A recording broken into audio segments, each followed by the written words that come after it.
오늘은 혼인무효, 혼인 취소에 대해서 이야기하려고 하는데요. 혼인무효는 애초에 그냥 이 결혼 자체가 성립하지 않았다라고 주장을 하는 것이고, 혼인 취소는 혼인 이후에 있었던 어떤 특정한 사유로 혼인을 취소시키는 게 혼인 취소인 거잖아요. 맞습니다. 그렇죠. 이 혼인무효와 혼인 취소, 주로 대표적인 사례가 뭔가요? 혼인 무효와 취소는 그 민법에 각각 취소 사유, 무효 사유가 법률상 규정되어 있습니다. 혼인 무효 같은 경우에는 애초에 혼인 의사 없이 혼인 관계를 형성했을 때 무효 사유로 규정하고 있고요. 취소 사유 같은 경우에는 사기나 강박, 속아서 결혼을 하게 됐다 라던가, 아니면은 결혼을 일단 했지만 도저히 이 배우자와는 살기 어려운 중대한 악질, 그런 것들이 있다. 그리고 이것을 결혼 당시에는 몰랐다 라고 하는 경우에는 취소 사유로 정하고 있습니다. 혼인 무효 및 취소를 좀 이제 진행을 하고자 찾아오시는 내방자, 상담자 분들 중에는 국제 결혼을 진행하신 분들의 비중이 압도적으로 높습니다. 국제 결혼은 크게 세 가지의 유형이 있는데요. 정말 서류상으로만, 그리고 국적 취득을 목적으로만 혼인 관계를 형성했다라고 하는 경우에는 애초에 혼인으로서의 실질이 없는 경우에 그렇죠. 해당하기 때문에 이건 혼인 무효 사유에 해당할 것 같고요. 애초에 아예 혼인이 없었다. 맞습니다. 무효다. 얼굴도 못 봤습니다. 그런 게 없다. 그렇죠. 네, 그게 무효죠. 네. 두 번째로 이제 혼인을 하기는 했지만 실제로 혼인 관계를 형성한 기간이 극도로 짧거나 그 상대방의 의사 자체가 국적을 취득하기 위한 목적으로만 결혼을 한 것 같다라는 것을 객관적으로 좀 추단할 수 있겠다라고 하는 경우에는 혼인 취소 사유가 될 수 있겠고요. 전현이 날 속인 거야, 뭐 이런 거 말하는 맞아요. 거죠. 예. 네. 특히나 국제 결혼을 하시는 분들 중에 그 상대 여성이나 남성들이 취업을 목적으로 혼인을 형성하는 경우들이 많더라고요. 마지막으로 이제 실제로 혼인을 했고 그래서 국내에 들어가지고 혼인 관계를 형성하기도 했는데 수개월 내지는 수년 정도는 혼인 관계를 형성하면서 잘 살다가 이제 뭐 부정행위나 아니면 무단 가출로 인해서 혼인 관계가 파탄된 경우들이 있는데, 이런 경우는 실제적으로 혼인 관계가 어느 정도 형성되고 유지가 되었기 때문에 이혼을 통해서 혼인 관계를 정리하는 게 맞을 것 같습니다.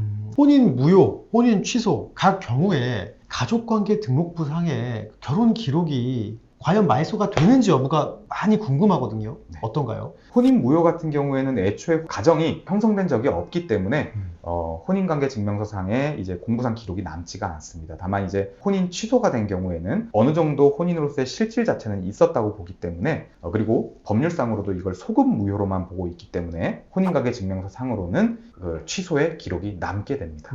가족관계 등록부, 뭐 혼인관계 증명서 이런 각 공적 기록에 혼인 무효의 경우에는 나중에 그 어떤 기록도 남지 않게 되는 것이고, 혼인 취소의 경우에는 그래도 그 흔적이 남는다. 맞습니다. 라고 생각을 하시면 되겠네요. 변호사님, 그러면 혼인 무효의 경우, 혼인 취소의 경우 각각 재산 분할은 어떻게 되나요? 혼인 무효 같은 경우에는 혼인관계에 실질이 전혀 없었기 때문에 재산 분할 및 위자료 이런 것들이 아무것도 논의될 가능성 자체가 없고요. 혼인 취소의 경우에는 후발적인 사정에 의해 가지고 취소가 되는 것에 불과하기 때문에 위자료라던가 아니면 재산 분할도 경우에 따라 논의가 되는 경우들이 있습니다. 다만 그러한 경우라고 하더라도 서로 이제 형성한 이제 기여도에 따라서 재산을 분할하는 비율로 나가는 것보다는 이제 혼인 당시에 각자가 지참해왔던 그런 재산들을 사후적으로 회복시켜주는 원상회복의 방향으로 이제 형성된 부부 재산을 정리하는 경우가 실무적으로 많은 것 같습니다. 혼인 무효와 취소에 관한 간단한 법리 정리 도와드렸는데요. 궁금한 점 있으면 또 댓글로 남겨주십시오. 시청해주셔서 감사합니다.